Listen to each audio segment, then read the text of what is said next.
Hello, everyone, and welcome into episode 126 of the Stomp the Bus Show. I am your host, Mark Harris, and the Sun Devils made it into the NCAA baseball tournament.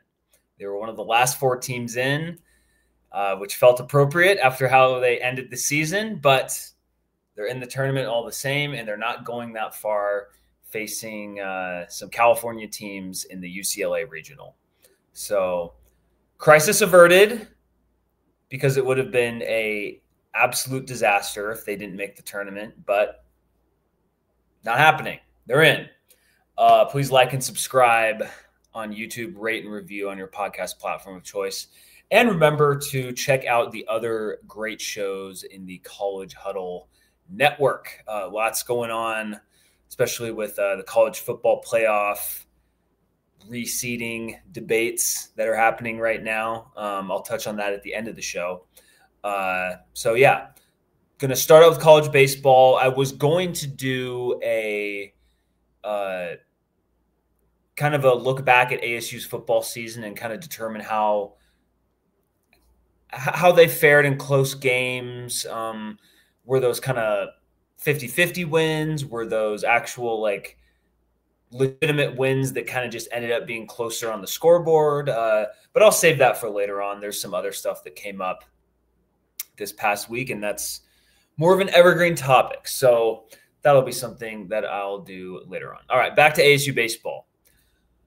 Man, I recorded on, I believe it was Thursday of 2 weeks ago, and I think I ended the show being like, oh, well, if they have a good series at Oklahoma State, then we won't have to worry about them, sweating it out on the day of the selection for the NCAA baseball tournament. That didn't happen. Not in the slightest. They got swept. Not even close games for the most part in Stillwater. Turns out the Oklahoma State actually made the tournament as well, so it wasn't a complete losing to a bad team, but whew, man. And then to top it off, that losing 2-0 to a bad BYU team in the Big 12 tournament was dire. And that, the doubts were aplenty in the ASU fan base, from me as well. It was a bad finish to the season, but in all, ASU finished the year 35-22, 18-12 in the Big 12.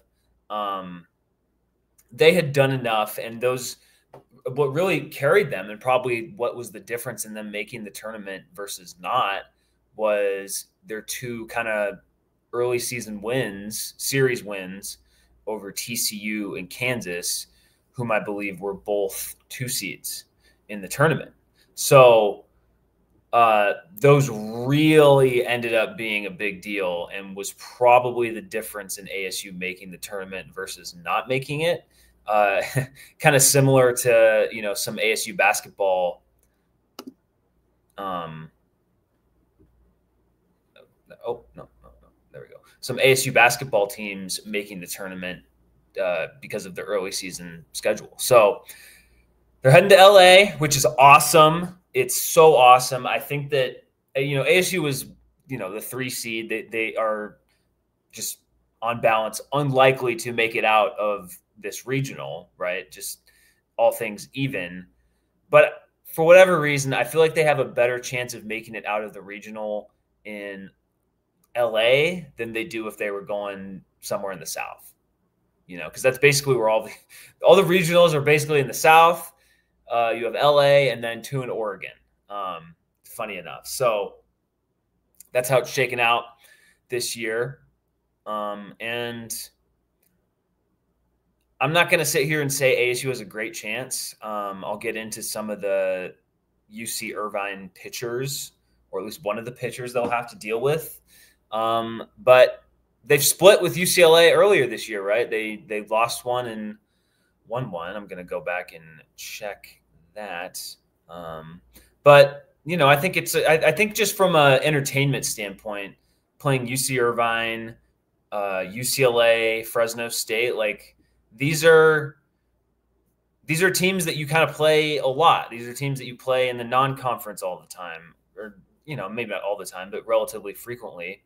And it's going to be easy for a lot of ASU fans to get there. I'm sure there are already many ASU fans, many of whom are listening to this show, right?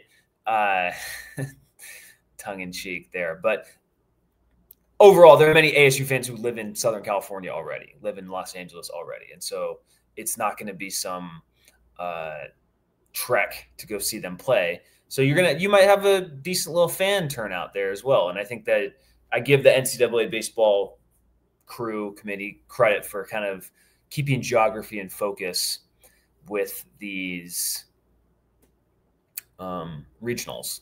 So looking back, so ASU did not play UC Irvine. They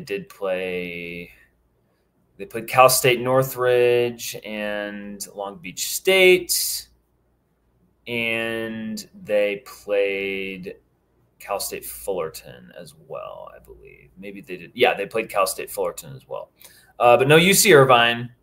And then they played UCLA twice. They lose. This is in February, by the way. So this is a long time ago. It's hardly relevant at how all of this actually played out, but they lost 4-8 on February 25th, and then they won, that being ASU, 2-0 on February 26th the next day in Jackie Robinson Stadium. So they're familiar with that ballpark. Well, they'd be familiar with that ballpark anyway, but they're extra familiar with it because they played there earlier this year, and they play UC Irvine. So let's dive into UC Irvine before we kind of talk about ASU. So they have some good pitchers. UC Irvine, 41-15 out of the Big West, I believe. They're the 2 seed for a reason, right? Like ASU baseball is, a bigger school than UC Irvine, but they barely made the tournament. They're the 3 seed. UC Irvine, 41-15, 2 seed. Some good pitchers. Trevor Hansen is 3.24 ERA, 1.24 WHIP, 9-2 record. Ricky Ojeda, 3.63 ERA, 1.18 WHIP, and a 13-1 record. So, although he doesn't have that's interesting. He's only started in 2 games, so maybe he's more of a. Let's see where innings pitched is. Okay, so he's lower on the innings pitched. So Trevor Hansen, he's their clear number 1 starter. 1.24 WHIP, or at least it seems like he's their number 1 starter. I can just tell by their stats, right? Like 89 innings pitched. I imagine that it'll be Trevor Hansen starting for UC Irvine in that game. Good stuff. Opposing batting average is .244. Pretty good for college baseball. Metal bats, 6 home runs allowed all year. I mean, this is just a good pitching staff. So ASU, whether they start Ben Jacobs or Jack Martinez, and Willie Bloomquist earlier this week was coy on who he was going to start. They're going to need to get outing from whether it's Jacobs or Martinez, because Hansen from UC Irvine, I doubt ASU is just going to light this kid up for 7 earned runs, right? If we get 5 earned runs off him and then get to the bullpen, it's a good outing for ASU. So it's going to be tough. It's going to be tough. And, ASU's offense, I'm going to switch over to that. If you look at the final 4 games, score 2 runs, score 4 runs, score 0 runs against BYU, and then you score 6 runs on May 16th against Oklahoma State. But not a blazing, they really tore it up in, against the last 2 games against Houston, against Grand Canyon, 17 runs. They've torn it up for most of this year, right? The offense has been the strength of this team, but the bats fell flat in the final 4 games of the season. And, hard-hitting analysis here, but that can't happen if they want to win this regional. So UC Irvine's going to be tough. If ASU does get past that and they win, they will face the winner of UCLA and Fresno State, most likely UCLA. So right now I'm on the ESPN story for the college baseball. So this is kind of the quick explainer. First of all, it's awesome that this game's going to be on ESPNU instead of being on ESPN Plus. Like if you're a UCLA fan, you have a better season. You finished 15th overall, and you're on ESPN Plus. You're playing earlier, playing at freaking 4:00. If you're like a white collar worker and and you're a UCLA fan, you can't even watch that game from the start. So because it starts at 4 p.m. So that's unfortunate. Although I wonder are the times Eastern? They probably are. All times Eastern. Okay, so that game, that's even worse. The game starts at 1:00 in the afternoon. ASU, we got lucky, I guess, in terms of our time slot on Friday night. I mean, 6 p.m. ESPNU, like for college baseball, that's a pretty good slate. So happy about that. It's going to be, let's say ASU beats UC Irvine. Winner of game 2 plays winner of game 1. So that likely means they'll play UCLA if that happens. If they lose, then they will likely play Fresno State in game 4. That will be an elimination game. So either way, basically how it works is if you win your first 3 games, then you move on. Then that's great. If you otherwise, there would be a rematch of game 6, and basically a team can afford 1 loss, but they would have to win 3 out of 4 games. So no matter what, ASU will, if it wants to move out of this bracket, it's probably going to have to beat UCLA twice. So overall, like I don't expect ASU to make it out of this regional, just based on what we've seen from them this entire year. Like I just can't, I can't just reasonably expect that, unfortunately, and that's just kind of sucks. But what I will say is, I think ASU has the opportunity to play loose in this series because they didn't know. I mean, they didn't even know whether they were going to make the tournament, right? Like, I think that the pressure is off now. Like, they've made the tournament, they're in, right? There's no, even if they lose both games, like, obviously that would be unfortunate if they lose to UC Irvine and then lose to likely Fresno State. That would be a really bad way to go out. I mean, that'd be 6 straight losses to end the year. But at least it would be like, at least you made the tournament, right? And so I think just having kind of the monkey off your back, the pressure subsided, is a good thing for ASU. And I think for hitters, that's really important, right? Like you always hear just about hitters gripping the bat too tight and, just not having the right mindset in the batter's box and stuff like that. And for this team, like this is a talented team, man. Let's just look at the stats. Like they got 4 guys, all regular players with 1,000 OPSs. You have Isaiah Jackson with 16 home runs. You have 3 guys with 10 or more home runs, and then Compton with 9, 2 more guys with 7. Oh, 3 more guys with 7 home runs. So like you can hit. Like if you get going as a team, like you can make some hay. You can send some balls into the past the outfield of Jackie Robinson Stadium. So this is not like some team that's totally overmanned in these games. They're going to need either, Ben Jacobs or Jack Martinez to pitch well. So let's go over to their stats. Martinez finished with honestly, just a better season, right? I mean, 6 fewer strikeouts, but better opposing batting average, 4.76 ERA, 1.22 WHIP, better win-loss record, only 3 less innings pitched, fewer earned runs, 9 fewer walks, which that's extremely important. So I imagine it's tough. I think the only reason to go with Jacobs in game 1 is just because he's been the Friday starter all year. And so you keep that routine going. But I think you should start Martinez in game 1 now that I'm kind of talking it out. I think the only reason to keep Jacobs there is for the continuity, and I don't know if that's a good enough reason to have a better player. And now he did, and he hasn't exactly finished the season great either. If you look at his game log, 2 earned runs against BYU, but that was in 4 1/3 innings, and BYU was like the worst team in the Big 12.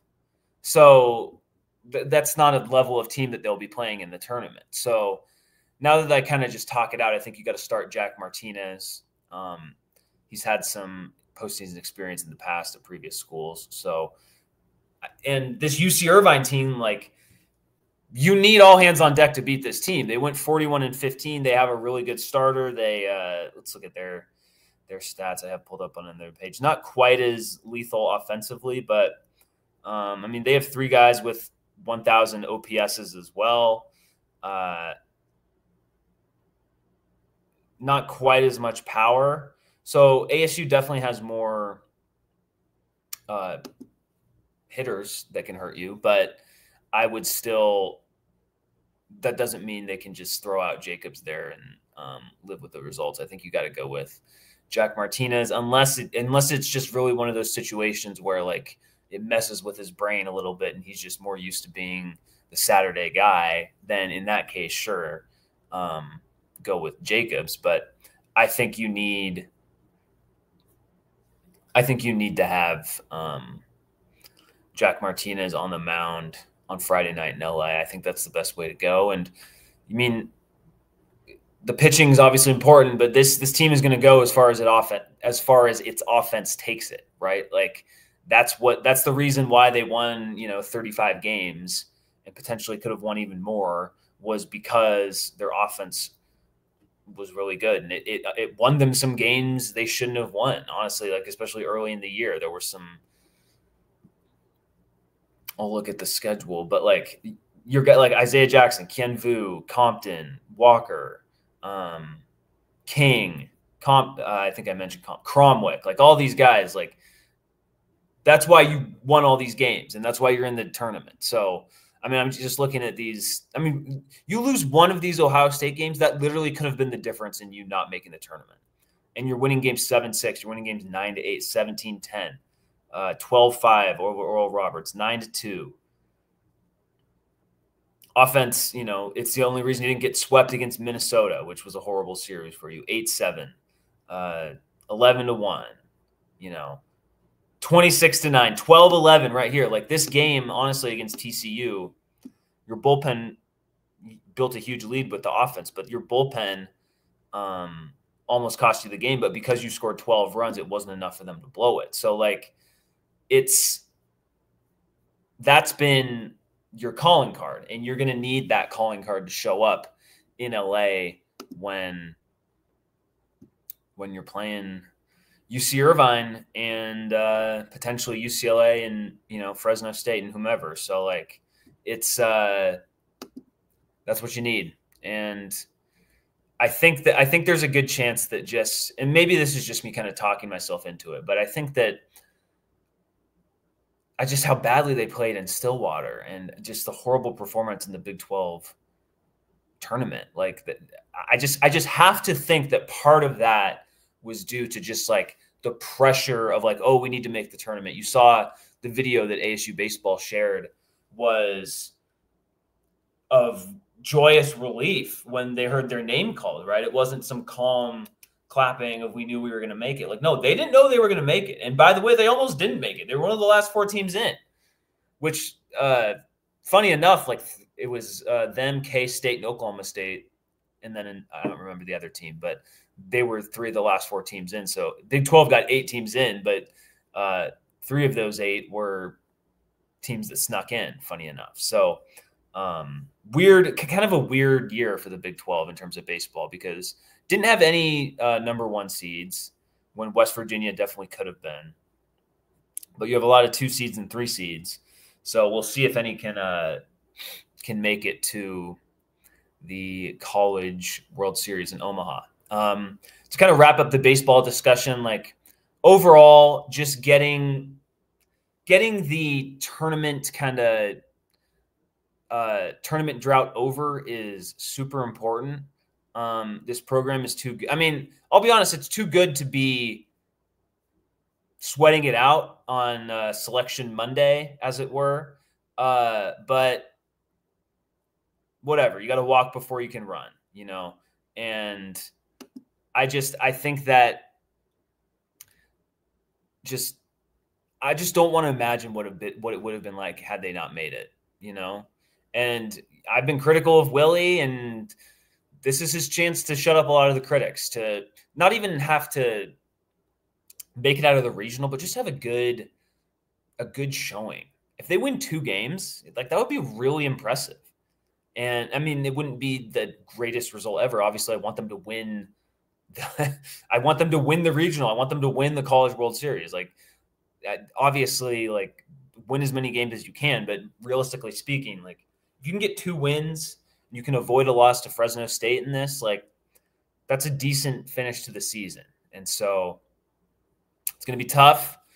Competition's there. UCLA is good. UC Irvine's good. But I'm excited that they're back in the tournament. This has been – it's unfortunate how inconsistent making the tournament has been in my time as an ASU fan. First baseball season I cared about was in 2015. So this is a baby step in getting back to a better brand of baseball and being more nationally relevant.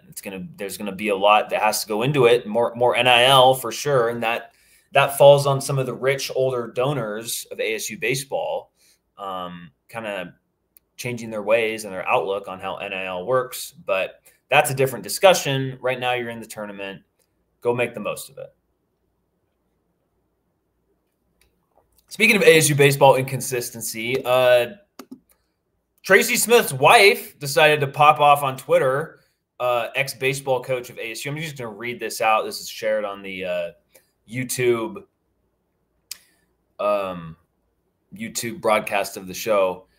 Jamie Smith, J-Amy. That's how I'm going to pronounce, not because there's an apostrophe after the J. So J-Amy tweets on Monday morning. So congrats to ASU baseball. So first of all, just as the grammar police in me, there's no need for the word "so" here, okay?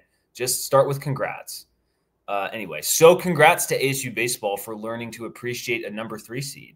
Saves a head coach's job. My husband got fired because his number 2 seed was too low. Welcome to the new college baseball landscape, Sun Devils, one word. And the the replies are not happy for her. I'm not going to go through all the replies, but the gist of it is, this is great. Snake River Devil. The Smiths were done dirty. To make it up, can you comp them some tickets to our regional? They aren't busy this postseason. It would be a good gesture. Someone I muted. Oh, okay. So basically, I mean, obviously, like, Tracy Smith helped ASU baseball get to this point by being a bad coach and not having good relationships with his players, with the university. I know Ray Anderson didn't help as well. And I think, it's one thing for the fans to be critical of him. And I mean, the record is critical too, right? And Michigan baseball isn't in the tournament, so you can talk all you want, but if you were really that great of a coach, then the Wolverines would be in the tournament. This was an interesting quote tweet. Darren Gillies, former ASU baseball player, former Mariners pitcher as well, or because Tempe got tired of keeping up with the Smiths. And then Jake Peavyhouse, also a former ASU baseball player. Wasn't Skip the first coach in 30-plus seasons to not win 30 games? ? Jamie Smith, other than the shortened season, his best year was with the Esme roster. Correct me if I'm wrong. That seems pretty accurate. And as a freshman, a young little freshman college student journalist, I covered the 2015 team, and Jake Peavyhouse was on that team along with Darren Gillies. And they're correct that it was the Tim Esme roster that they were recruited by. And that team was pretty good, but it wasn't because of Tracy Smith. And as the program, continued with him, it eroded. And sure, they could have, the 2020 season was taken away from them, and it would have been cool to see how Spencer Torkelson did in that season. But you also had Spencer Torkelson for another season, and they weren't good. So it's just like enough. It's just enough with, I think, Chris Isbell, was he a former player? Yeah, Chris Isbell as well. So basically his former players are coming out and saying, like, dude, you're the reason we're at this point. So just classy stuff from the Smith families. Hopefully they can watch ASU baseball in the NCAA tournament, because the Michigan Wolverines are not there. Funny how that works. All right. No more baseball talk. Good stuff. Hopefully they just leave the end of the year kind of sputtering in the past. It's a new season. They have the bats to make some noise. So let's hope that works out well. All right. This is where I was originally going to talk about the ASU luck ranking stuff and ASU, the close games that they had, but I decided to not do that because there's some more timely stuff, including the new college football 26 cover. The main cover is Ohio State wide receiver Jeremiah Smith and Alabama wide receiver Ryan Williams on the front. That makes sense. I mean, those two, freshman phenoms. I mean, Jeremiah Smith is like the best player in the whole country, and he's not even 20 years old, I don't think. So totally deserved. But as an ASU perspective, on the secondary cover, our knights in shining armor. So here's the AP story. I'm switching over to this tab. So you have Jeremiah Smith and Ryan Williams standing there. ASU flag in the background, very prominent, which is very cool to see. But then in the different cover, look who it is. Sam Leavitt and Kenny Dillingham right in the center, which I think is super cool. And literally, Dillingham is literally when you look at it, your eyes go right to the center. He's right above. I think that's Jeremiah Love on Notre Dame, right above him, holding the forks up, right front and center in the image. And that's really cool to see. And then right next to him, you got Sam Leavitt showing off his golden blonde hair and the pearly whites. And it's just a lot of the big names. I mean, the only other quarterbacks on here, you got DJ Legway and Lenoris Sellers back there, but that's it. So, no, that's not it. I'm sorry. You've got Garrett Nussmeier right there. Maybe that's Julian Sayin behind Sam Leavitt. I don't know. But basically the point is Sam Leavitt is being recognized as one of the – get this ad out of my face, man. I don't want that. Okay. Anyway. Leavitt is being recognized as one of the high-profile quarterbacks in the game. And that's awesome. I mean, that's freaking awesome. Like, it's one thing for him to put up good stats and, have long shot Heisman odds. But if you're more of a casual sports fan and you're just a video game player, you see, oh, who's number 10 on ASU? Who's the ASU coach, right? Like, they're literally front and center. It's not like they're even in the back corner or something. Like, they're right there. Now, granted, they're in the, I guess you would say, the fourth row. So sure. But like, I'm not going to sit here and say they should be ahead of like Nick Singleton, who's been in college forever. I don't know why Tim Tebow's on the cover and Reggie Bush and Devin Gardner. I just think that's weird, but whatever. So they're still right there. And like, this is what's great about last season and kind of the timing of last season is like, you're just more in the national picture of college football. And I'll be honest, the last time ASU was in the national picture of college football, it wasn't for good reasons. It was for people going like, what's going on with the Herm Edwards stuff? Like, what's going on with the cheating at ASU? Why am I seeing news stories about Antonio Pierce? All this stuff, that I used to talk about on this show. It was more like people kind of like, what's going on at ASU type of deal. Now it's like, oh, what's going on at ASU? Like, they have a Heisman quarterback. They have a wide receiver who's in, first round of the draft. The last time we saw them, they were playing a double overtime game against a Texas team that had like 12 players drafted. And a lot of people thought, including myself, they got screwed on a big missed targeting call. So like, all these things you add up and it's like, okay, like, the recruiting is getting better.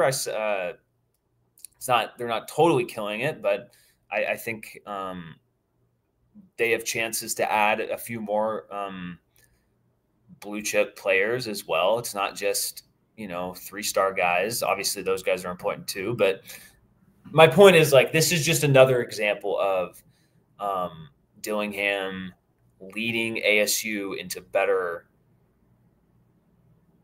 outcomes, and just being more prominent as a program. And it's just a good, it's just good to see. Like, this kind of stuff just felt so far away a few years ago. And I'll be honest, like, it felt far away even in like the Todd Graham era and the beginning of the Herm era, maybe a little bit less so because you had Jaden Daniels, but when he was good at ASU his freshman year.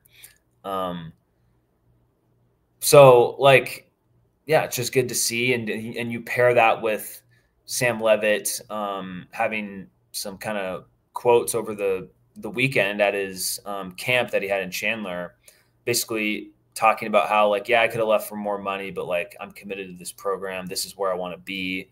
The couple extra money pales in comparison to the money I'll make in the NFL. It's like, yes, this is just good. It's like, this is what you wanted. This is what we wanted as ASU fans. Like, it's crazy that like we're getting it, and whatever, like, we don't know how the season is going to play out, but there aren't on paper reasons really to feel super anxious. Like, or I'm sorry, you're going to be anxious because there's expectations, right? But like, there aren't on paper reasons to be like really concerned because, like I said, you have 4 or 5 offensive linemen coming back. You have basically everyone on defense coming back. The defense that led the Big 12 in rush defense. You have Jordan Tyson coming back. You bring in some pretty good transfers. Your running back room looks to be really good. Good tight end room. You have Sam freaking Leavitt at quarterback, who it's just like you just feel so – there's just a comfort level with him as your guy right now. And you add in, I mean, just the goodwill that he buys himself by donating $15K to the Pat Tillman Foundation. That's awesome. And like, hopefully that, I'll be honest, I'll say this, like, hopefully that attention, like, spurs a few more rich boosters to drop in some more NIL money into the coffers and helping ASU out even more. So it's all just this kind of, I've described the ASU offseason as like a snowball of positivity rolling downhill. It just feels like with every like good recruit you add and good news story that comes out, and mock draft that has Sam Leavitt and or Jordan Tyson really high up there. It's just like all like just building on top of itself, and you'll love to see it. You'll love to see it. So, I think I I want to see Levitt's quote. I had it on the Stomp the Bus Twitter page. Okay. Yeah, so this is from Rivals. He says, when asked about like potentially transferring, the culture, the trust, and the belief, why would you not want to be in a situation where you know exactly what's going on? Who cares if you get paid a couple $100,000 less? So there's actually, I'll start with a little negative thing. Like, it would be great if ASU just got to a point where they just could totally match all the big offers out there. But it's not a couple $1,000,000 less, right? That's a difference. It's a couple $100,000 less. And so if you're Sam Leavitt, you're already making, let's just guess, $1.5 million this year.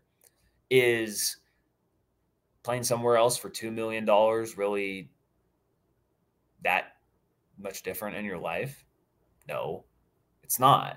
And he's especially like, he's establishing himself as someone who can come back to ASU and have an impact after he's done playing here, even if his NFL career doesn't go well, or if it doesn't even happen, you know? And so it's just really cool to see him getting more enmeshed with the community. And he had an interview. I want everyone to check. It was from Blake Neiman of Fox 10 in Phoenix. And it was a camp he had up in Oregon a few weeks ago.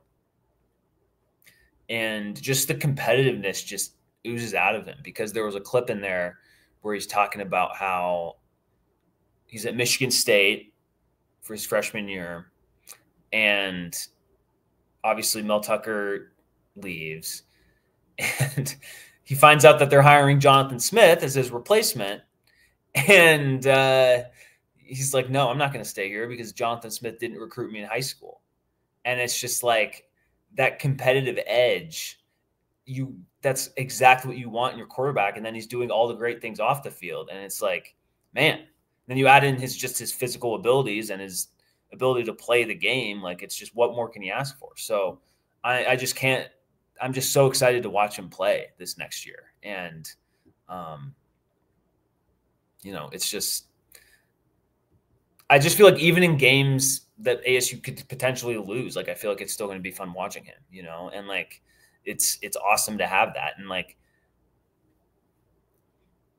it's tough that we didn't fully get that with Jaden Daniels, and it's not his fault. It's not really the struggles that Jaden Daniels had at ASU weren't his fault, other than like, ultimately you're the one throwing the pass and like you're the quarterback. So sure, some of it's your fault when you throw 10 touchdowns and 10 picks in your last year here. But there was just so much drama and chaos going on. Like, clearly he was affected by that, and the offense was totally discombobulated. But it's like, now it's not, you have the talented quarterback and you have him in a good situation with talent. He's being paid well. He's just a good member of the community, all that stuff. Like, it's just, this is what you want to see. And he's a leader as well. So Jordan Tyson mentioned it, like that they're best friends, and it's Jordan Tyson, academic athlete of the semester for ASU for football, which is awesome. It's great seeing him get some more publicity as well. It's just two really high character guys who are talented, who mesh together, and like, these are the players you want to have headlining your football team. And it's great to see, no more analysis more than that. All right. I'll touch on the Rothstein. ASU is playing Oklahoma in non-conference in basketball on December 6th. So that'll be interesting. Anyway, all right, now to some less positive stuff, I guess. So a lot of stuff has been reported about this literally before I recorded. So I'm not going to be looking up live stuff on Twitter while I'm going right now, but some reports. This is from Wednesday. I'll read one from Ross Dellinger of Yahoo. During a call earlier today, Big Ten ADs discussed the 5AQ plus 11 at-large CFP model under consideration in the SEC. Many ADs say they would not support such a model if the SEC remains at 8 conference games. Big Ten plays 9. Then Chris Vanini of The Athletic, Big 12 Commissioner Brett Yormark tells The Athletic he's strongly behind the 5 plus 11 CFP model, even if the league may not get 2 bids in a given year. That's okay because we have to prove it on the field, yada, yada. So all of this is coming up because there's different playoff models that have been floating out there. And the one that's really pissed a lot of people off is the Big Ten and the SEC guaranteeing themselves 4 bids every year. And people just don't like that. I don't have quite as strong a negative reaction to it, but now that I think about it, it's just like you guys are good enough that you don't need to guarantee yourself spots in, especially if it's going to be a 16-team field. And it would have been 4 for the Big Ten, 4 for the SEC, 2 for the Big 12, 2 for the ACC, then 1. Yeah, so that's 12. 1 for the G5, and then 3 auto bids, or 3 at-large bids. So the risk of doing the 5 plus 11 is, as Brett Yormark pointed out, like if we don't, like there's no guarantee that you'll get 2. But I think the reason you don't want to be in the 4 plus 4 plus 2 plus 2 model is because you are now legitimizing it that you are below those 2 leagues because you're getting 2 fewer auto bids. And I think I get it, And so I kind of I think the 5 plus 11 is the simplest model. And it seems like it's the one that's picking up steam over these last few days. I don't know how the thing is, we don't know exactly how it's going to affect the Big 12. We don't know all these leagues. Like, you don't know what teams are going to be like on a given season, especially now that the Big 12 has, like, BYU has real NIL money. Texas Tech has real NIL money. ASU, we don't have real NIL money in that sense, but we at least have enough. And we had enough to keep everyone this offseason, right? Guys were surely getting looked at by other leagues and other teams, but they all decided to stay here. And maybe ASU didn't have the most, but it clearly had enough to maybe not make up the difference, but lessen the difference to a point where it's not an obvious decision for, a Jordan Tyson or a Xavier Alford or whomever to leave. And so anyway, my point is you don't know how the leagues are going to play out every single year. And so this idea of the idea of guaranteeing yourself 4 auto bids is weak. And I'm sorry, the Big Ten and the SEC have enough good teams that they don't need to do that. Like, they just don't. And it's just unfortunate that it's even been bandied about. And there was another proposal that was 4 plus 4 plus 3 plus 3 plus 1 plus 1. That one, like, that would be great if the Big 12 and ACC could get that one. It doesn't seem like that's even going to happen. But, I mean, guaranteeing yourself 3 auto bids would be fantastic. I just don't see that that's going to happen. So that's kind of how it's shaking out. I kind of just hope the 5 plus 11 one goes through. That just seems like the simplest. And it's still 16 teams. Like, that's still quite a bit of margin for error, I feel like. And it leaves room for plenty of teams to, for 11 at-large teams, right? Like, it's a pretty good amount. And it's, and at the end of the day, like, the end of year record will always matter a little bit. It just will. Like, you can, like, strength of schedule matters too, right? Like, like the 2-loss Tennessee team went in before a 1-loss Indiana team, So, like, people acting like strength of schedule doesn't matter at all. Like, no, it does matter. It's just, it's not the only thing. And when you have Greg Sankey going up and saying, like, oh, I think people are overly emphasizing the importance of not losing. It's like, yeah, dude, of course, that's the whole point. You try to win all the games. Like, duh. It's just he is maybe the sports figure I loathe the most is Greg Sankey. Just the things that come out of his mouth. He's just, and he's one of those people who's totally fine being disliked, and I'll gladly jump on the train of disliking him, but it doesn't help. He also just has a face that I just cannot stand. Just looks like a frog. He bothers me so much. Now, that said, these proceedings with the playoff debates have kind of a little bit strengthened my point of, like, if, like, you're in the Big 12 now, Big 12 has mostly been good to ASU. If you get the opportunity to bounce to the Big 10 or the SEC, you got to do it. You got to do it. And you got to keep putting yourself in position to make that at least a possibility in 5 or so years when this next round of realignment musical chairs reconfigures. So who knows? Maybe I missed something. In fact, I'll check out Chris Vanini's Twitter page right now just to see if there was nothing from Vanini. Quote from Mark Harland, Utah's AD. I asked Utah AD Mark Harland if there's concern in a 5+11 model could lead to more SEC teams without more Big 12 teams getting in. Quote, then Big 12, let's win more games. Let's get after it. Big 12 coaches will dive into the CFB conversation here at spring meetings tomorrow, but Utah AD and former CFB committee member Mark Harlan is strongly behind a 5+11 model. Quote, I think the public and we agree that you have to win this thing on the field. So seems like the Big 12 is in favor of the 5+11 model.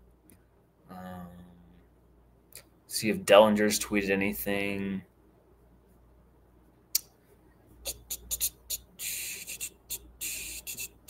Okay, nothing recent. So that, as of 6:39 p.m. Wednesday, May 28th, is the latest news on the college football playoff stuff. 5+11 just seems like the easiest one, and it's, who knows what the SEC will do in terms of playing 8 or 9 conference games. I think they should just play 9 conference games, but they gotta play their late November game against Mercer. So that's how they do it. It just means more. But we'll see how that plays out.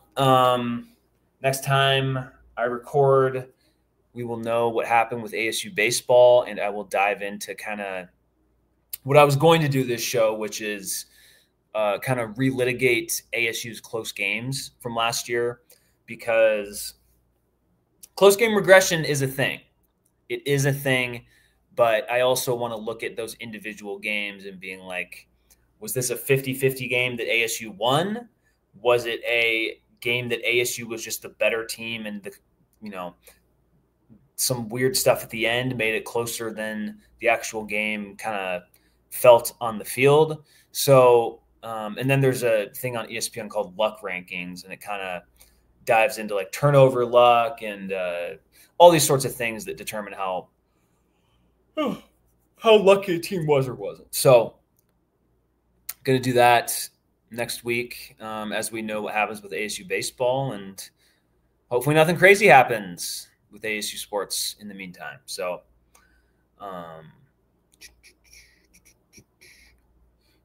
yeah, thank you for watching. Thank you for listening.